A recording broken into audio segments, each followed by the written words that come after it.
ازيكم عاملين ايه؟ يا رب تكونوا بخير. معاكم محمد ايهاب. يا ريت ما تنسوش تعملوا لايك واشتراك في القناه وشير عشان يوصلكم كل جديد من القناه، والناس اللي حابه تحجز قراءه خاصه تتفضل تبعت لي على الواتساب او على الارقام اللي هسيبها لكم تحت في الديسكربشن بوكس او صندوق الوصف. تواصلوا معايا واعرفوا الاسعار حلوه جدا، واي حد يقدر ان شاء الله ان هو يعملها باذن الله. يلا كده نسمي الله ونقول بسم الله الرحمن الرحيم، وتعالى يلا كده نشوف طاقة برج الحمل الصحية والعملية والعاطفية. هنعرف بإذن الله كل حاجة، وهتلاقوا بقية الأبراج موجودة على الصفحة عندي بإذن الله. يلا كده نسمي الله ونقول بسم الله الرحمن الرحيم، وتعالى يلا نبدأ بإذن الله بطاقة برج الحمل العملية.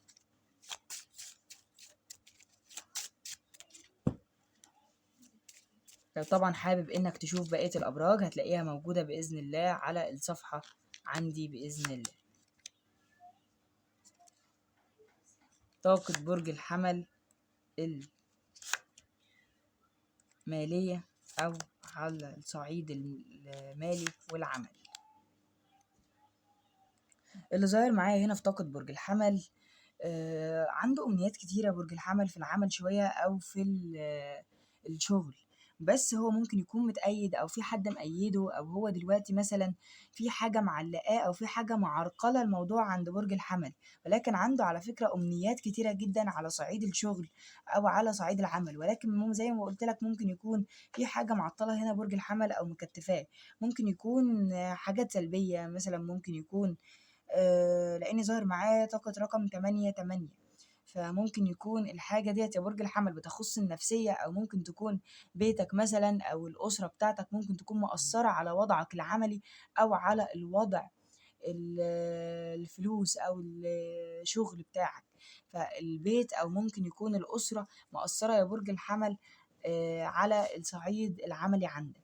اللي ظاهر كمان هنا يا برج الحمل ممكن تكون انت في الوقت الحالي مش بتآمن لحد، أو في حد في الشغل معاك يا برج الحمل أنت مش بتآمن له على صعيد الشغل أو على صعيد العمل.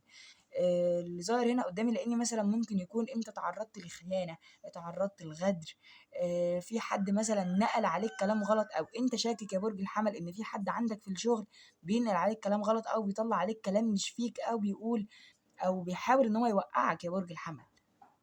اللي ظاهر هنا كمان معايا لبرج الحمل ممكن يكون البعض مثلا ممكن يكون سايب شغل جديد، او مثلا بيدور في الوقت الحالي على شغل، او بيحاول انه يلاقي حرفة جديدة، يحاول انه يلاقي شغل مثلا في البيت، او مثلا بعض مواليد برج الحمل معرضين للانفصال في الوقت الحالي، فده مثلا ممكن يكون مؤثر على الطاقة بتاعة الشغل بتاعك يا برج الحمل. او مثلا انت خايف تنفصل عن الشغل اللي انت فيه، او مثلا عندك دلوقتي وضع مهدد بالانفصال في الشغل اللي انت فيه يا برج الحمل. فاتمنى لك طبعا الخير، وحاول شويه يا برج الحمل تبطل ندم على الحاجات اللي انت بتعملها في الشغل. يعني شايفك ندمان هنا على حاجة في الشغل، ندمان على فعل انت عملته في العمل او في الفلوس مثلا، او ندمان على الحاجات اللي انت بتصرفها يا برج الحمل. دي حاجة زي كده ممكن تكون انت ندمان على حاجة زي كده برضه. اتمنى لكم طبعا التوفيق على الصعيد العمل والشغل طبعا يا برج الحمل. وتعالوا يلا نشوف العاطفة. قبل ما نشوف العاطفة هطلع القطة بره وهرجع اكمل تاني. رجعت لكم تاني بعد ما طلعت القطة، وتعالوا يلا نكمل بقى طاقة هنا برج الحمل العاطفية، وبعد كده في الآخر هنقول الطاقة الصحية إن شاء الله. بفكركم طبعا إن دوت مش مستقبل، أو دوت مش بنشوف إيه اللي هيحصل، إحنا بنشوف طاقة حالية فقط.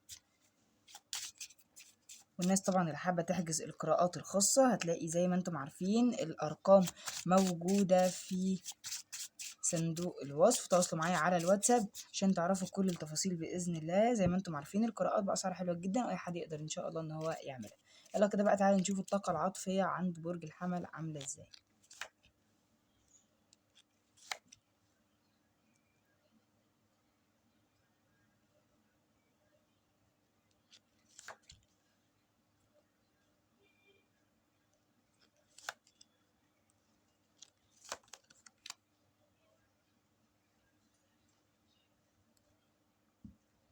الطاقة العاطفية عند برج الحمل اللي أنا شايفه هنا على صعيد الناس المتزوجة أو على صعيد الزواج، فأنا شايف هنا إن الناس المرتبطة أو الناس المتزوجة، فأنا شايف إن أنتم عن فكرة إن شاء الله في الوقت الحالي عندكم استقرار حلو جدا.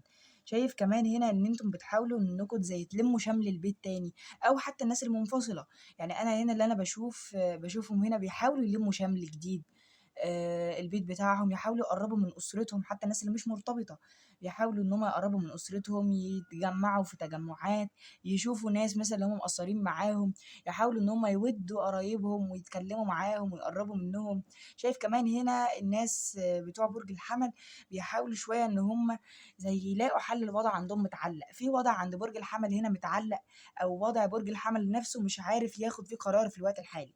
شايف كمان إن بعض مواليد برج الحمل منتظرين استقرار منزل، منتظرين تغيير منزل ممكن، أو منتظرين كلام من حد، منتظرين رسالة، دعوة، رجوع مثلًا لحد غائب، أو مثلًا منتظرين في الوقت الحالي إن حد يعترف لهم مثلًا بالحب، أو حد يرجع مثلًا. فأنا شايف إن على الوضع العاطفي برضه يا برج الحمل شايفك متعصب برضه من حاجة.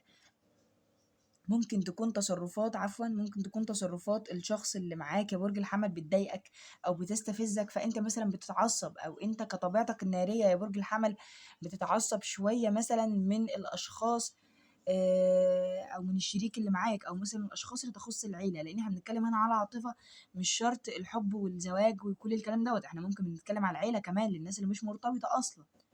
فممكن تكون هنا بعض التصرفات بتاعة الشخص اللي أنت مرتبط بيه بتعصّبك، أو مثلًا بعض التصرفات بتاعة الأسرة بتاعتك يا برج الحمل بيعصّبوك.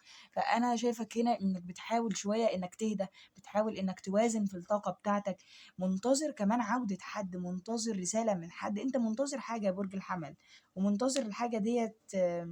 ممكن تكون كمان الحاجة اللي أنت منتظرها ديّة أنت مثلًا معرّف حد عندك في البيت إنك منتظر فلوس، منتظر حاجة، الحاجة ديّة زي ما تقول إيه يا برج الحمل، ممكن مش شرط يعني تكون منتظر فلوس، منتظر مثلًا رجوع زي ما أنا قُلت، أو منتظر حد يكلمك أو حاجة زي كده، بس البعض الطاقة يعني في ناس هنا منتظرة فلوس مثلًا، الفلوس ديّة هتريّحك على صعيد الأسرة أو على صعيد العاطفة، الفلوس ديّة هتخلّيك أقوى وتعرف بالضبط إنك تضبّط بيتك، تضبّط منزلك، تخلّيك حتى كمان زي نفسيًا أفضل يا برج الحمل.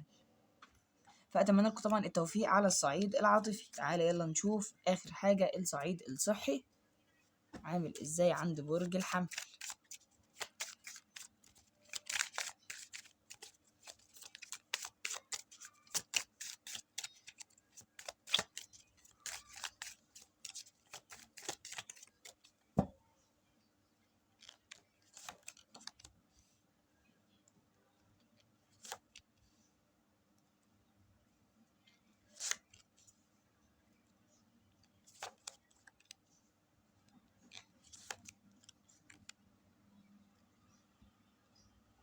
بالنسبة للصعيد الصحي عند برج الحمل، فأنا شايف هنا يا برج الحمل إن التردد بتاعك، وشايف إن الخوف بتاعك من إنك تعمل أي حاجة، لإن أنت بتحسب كل حاجة قبل ما تعملها. فاللي ظاهر معايا هنا يا برج الحمل إن خوفك وترددك من إنك تعمل أي حاجة جديدة أو تفكر في أي حاجة جديدة، ده معطلك كتير صحيا.